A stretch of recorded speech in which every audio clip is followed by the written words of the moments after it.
Faisons un pas pour nous arrêter au centre de la création, à l'homme. Comment expliquer l'homme? Que n'a-t-on pas écrit, que n'écrit-on pas encore sur l'évolution des mollusques et sur la préhistoire de l'Homo sapiens? L'homme. Comment expliquer Adam en tant que premier représentant de la race? Il y a dans les Écritures un petit passage qui répond à cette question.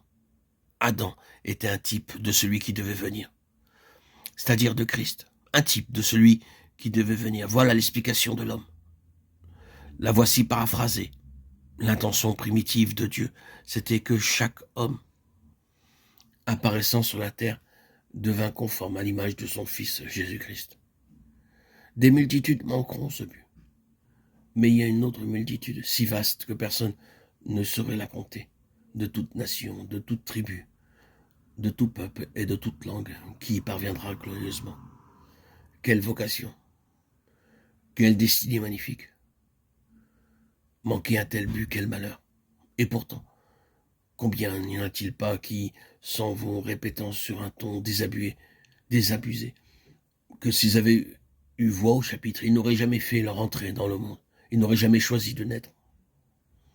S'ils avaient été libres, certains d'entre eux se sont écriés comme Job dans une heure d'éclipse. Pourquoi ne suis-je pas mort dans le sein de ma mère?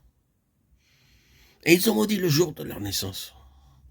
Ah, mais c'est quelque chose étalé de travers. Ce n'est pas ainsi que Dieu l'a voulu.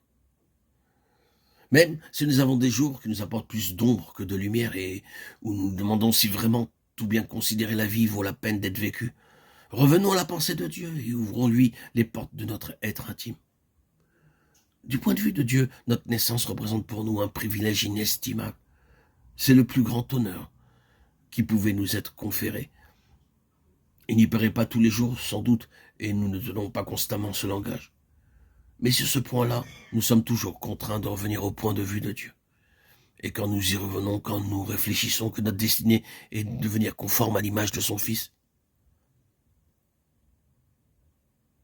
quand nous nous représentons cet univers peuplé d'hommes et de femmes semblables à l'image du Fils de Dieu, manifestation universelle du Christ glorifié, éclatante expression de la gloire du Père, telle qu'elle rayonne maintenant en la personne du Fils.